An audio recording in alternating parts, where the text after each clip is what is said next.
Bonjour à tous et bienvenue sur la chaîne YouTube du Journal du Coin pour le JT du jour. Cette semaine on commence avec de nouvelles infos sur FTX toujours aussi consternantes dans la majorité.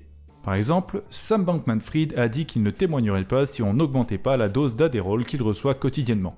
Pour ceux qui ne savent pas, l'Adderall est un médicament psychoactif qui aide à mieux se concentrer. Il est aussi illégal dans un certain nombre de pays mais reste légal aux États-Unis et prescrit en masse comme le furent autrefois les opioïdes. Difficile de dire s'il s'agit d'un caprice d'enfant gâté ou s'il lui est simplement trop difficile de mentir au juge quand il n'a pas la bonne dose. Quoi qu'il en soit, le procès avance, que SBF le veuille ou non. Et même sans qu'il ouvre la bouche, il continue de passer pour un guignol, notamment grâce au témoignage de Caroline Ellison. En effet, cette dernière nous a notamment appris qu'elle avait fabriqué sur ordre de SBF plusieurs bilans financiers truqués utilisés pour convaincre Genesis d'investir dans FTX en essayant de cacher les 10 milliards disparus. Et en parlant de milliards disparus d'ailleurs, il y en avait un qui était resté coincé dans un compte bancaire chinois. D'après les révélations de Caroline Ellison, au final, ils avaient été obligés de payer 150 millions de dollars de pots de vin à des fonctionnaires chinois pour faire sortir cet argent. Et le milliard s'est ainsi transformé en 850 millions. Pas de chance pour FTX, qui était encore un peu plus dans la mouise. Mais ça n'est pas tout, parce qu'après ce témoignage édifiant, le procès a révélé un enregistrement fuité d'une réunion générale d'Alameda ayant eu lieu quelques jours avant l'effondrement de FTX. Au cours de cette réunion, la vraie situation d'Alameda avait été révélée aux employés. D'après les personnes présentes sur les lieux à l'époque, Caroline Ellison était alors avachie, effondrée. Elle n'avait pas l'air confiante. Mais de mon côté, ce que j'ai entendu quand j'ai écouté le fichier audio, c'était à peu près ça. Oh bah merde, la tuile. Je suis bien confus. J'espère que ça va pas vous faire défaut. Heureusement, il n'y a pas eu que des mauvaises nouvelles. On a aussi appris, d'abord, que les repreneurs de FTX ont placé 150 millions de dollars en staking pour tenter de générer un peu de rendement et regagner de l'argent. C'est un peu l'équivalent de jeter de l'eau par-dessus bord avec un dé à coudre quand on est sur un yacht de 152 mètres en train de couler, mais c'est une bonne chose quand même, j'imagine. Et puis la plus importante des bonnes nouvelles, c'est surtout qu'une déclaration officielle de FTX et de ses débiteurs a été publiée et qu'ils y indiquent qu'une somme d'à peu près 9 milliards de dollars pourrait être utilisée pour indemniser partiellement les victimes à la mi-2024 si tout se passe bien. Alors si vous avez perdu de l'argent sur FTX, gardez espoir, d'ici quelques mois, il y en aura peut-être une partie qui reviendra entre vos mains. Le deuxième groupe d'infos de la semaine, si on peut dire ainsi, concerne le conflit en Israël et Palestine. Binance s'est rapidement retrouvé sous les feux des projecteurs après qu'Israël leur ait demandé de bloquer certaines transactions et certains comptes qui ont été utilisés par le Hamas pour financer des activités terroristes. Bien sûr, ce n'est pas la seule plateforme utilisée par le Hamas puisqu'on a aussi entendu parler de Garantex, une plateforme inconnue au bataillon en Europe mais qui a l'avantage pour le Hamas d'être russe. Et c'est donc une plateforme qui ne va certainement pas bloquer le Hamas, contrairement à Binance.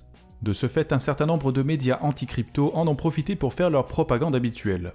Alors, il faut le rappeler encore une fois, comme toutes les organisations criminelles, le Hamas utilise tout ce qu'il peut, y compris la crypto-monnaie, mais pas seulement. Par exemple, la plus récente collecte de fonds du Hamas pointait vers un compte bancaire chez Barclays en Angleterre. Et aux dernières nouvelles, chez eux, il n'y a que de la monnaie fiat. Et puis Binance n'est pas la seule société crypto à avoir bloqué les transactions des terroristes.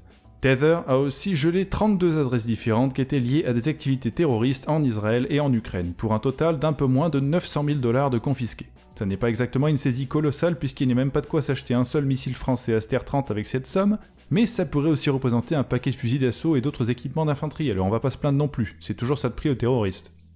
Ensuite, la troisième news de la semaine, c'est l'histoire d'une faute professionnelle qui a rendu les marchés crypto complètement fous pendant 20 minutes. Avant-hier, Cointelegraph, un site pourtant réputé fiable, a publié sur Twitter le message suivant. Flash spécial, la SEC approuve l'ETF Bitcoin Spot iShares. Les marchés se sont immédiatement emballés et Bitcoin a été propulsé d'un peu moins de 28 000 $ à 30 000 environ pour immédiatement retomber vers son prix précédent 20 minutes plus tard. Parce que cette info n'était pas vraie et qu'on s'en est rendu compte assez vite.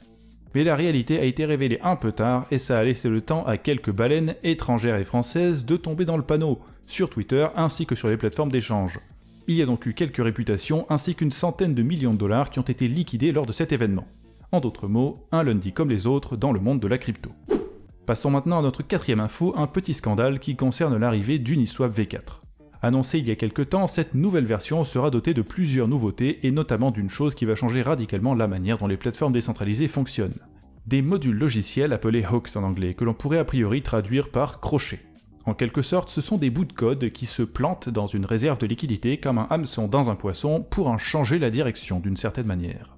En l'occurrence, le fonctionnement serait le suivant. Lors de la création d'une réserve de liquidité, le créateur pourrait choisir d'y intégrer l'un de ces hooks, qui n'est rien d'autre qu'un contrat intelligent supplémentaire. Ce crochet logiciel pourrait être fait sur mesure par le créateur de la réserve ou bien copié à partir d'un modèle existant.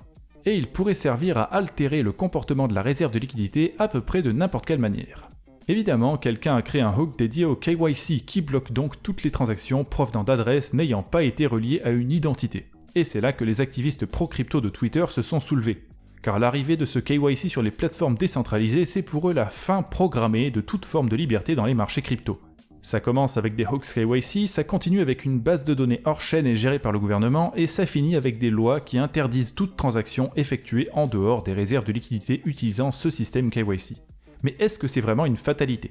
D'un autre point de vue, on peut imaginer que les réserves de liquidité avec KYC seront quasi inévitablement moins intéressantes pour les utilisateurs puisque la liquidité y sera moindre.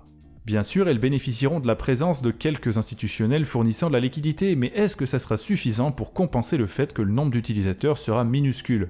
Parce que de toute évidence, pour chaque réserve de liquidité avec KYC, il y en aura une autre pour les mêmes jetons qui sera déployée sans KYC, et c'est probablement celle-là qui sera la plus utilisée. Alors, même si l'existence des hooks KYC reste potentiellement problématique, ça n'est peut-être pas le début de l'apocalypse que certains ont cru y voir. Mais ça, on ne pourra pas le savoir de suite. Donc en attendant d'avoir une réponse, je vous souhaite bonne chance avec vos investissements et on se dit à la semaine prochaine pour l'épisode suivant du JT du Coin.